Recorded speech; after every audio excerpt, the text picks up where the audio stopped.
You enjoy the trash talk, it would appear, on the field. What drives that, and is that just something you've always just liked to do, is kind of get in the head of the offense a little bit? Oh, of course. I think it stems from I'm the youngest of 4 boys. My oldest brother, he's 13 years difference from me, and he played college football as well. So he was always on top of me, as well as my other brothers. And I always had to be the youngin' having to fight.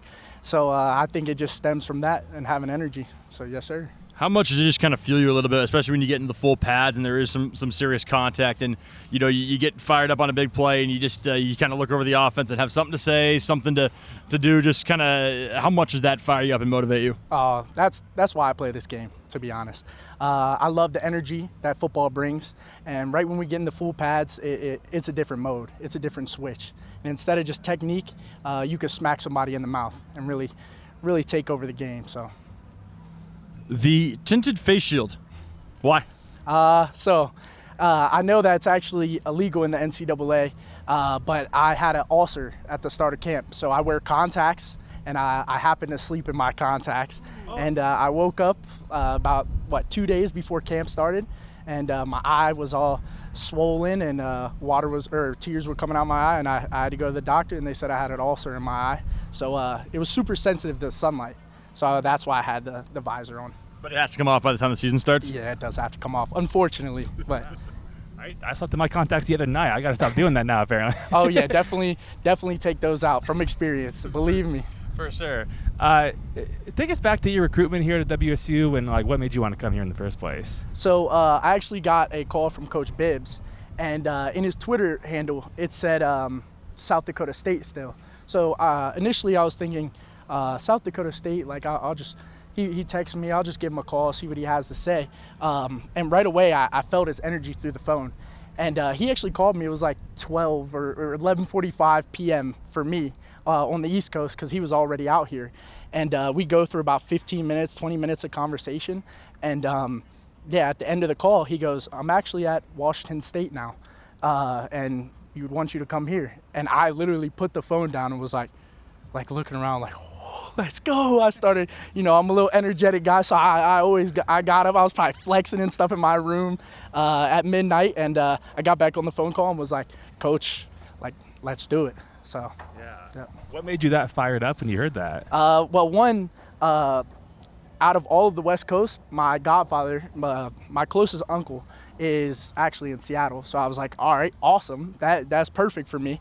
And then also just the fact of this, the Pac-12. This is I know the Pac-12, and I've always stayed up late watching the games, and I've always been thrilled to watch it. So I'm even more thrilled to play in it.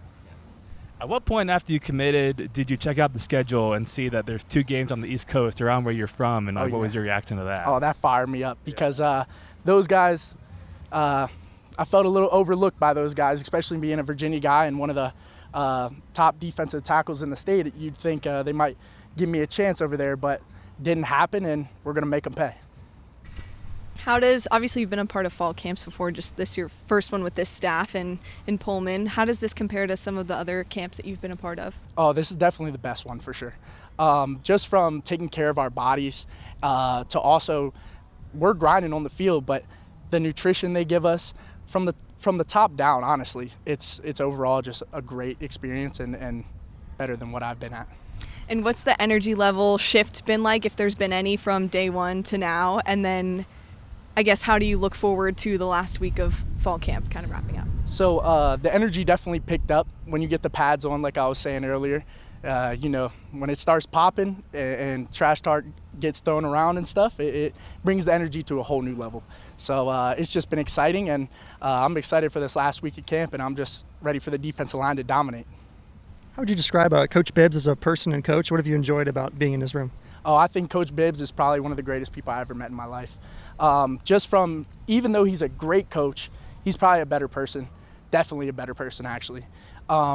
He really cares for us, and he'll be stern with us at times, but there's also times where he knows to put an arm around us and say, hey, you're better than that, I know you're better than that, and I believe in you. So, I love him. Coach Rogers said that you guys kind of the DTs and the edges meet as a room and work as a room. What value do you see that adding, and do you think that makes a difference on the field? Can you see that? 100%. At my last school, Kent State, we actually had the rushes separate from the defensive tackles and the ends, and so I felt a disconnect when we were on the field because certain plays we weren't in there talking about it together in film and whatnot. But now, since we're all together, I could see what Ram Stevenson's doing. I could see what Buddha's doing, Bobby. I could really understand what they're doing, and it helps my job as well. How'd you spend the summer, and what helped you connect with these guys? Really just all of us coming together. We went over to the cliffs a couple times. That was super fun. I would be going fishing with Jack Janikowski a lot, and just overall hanging out with the guys. And summer was just super fun because the people here make the place, and I love it.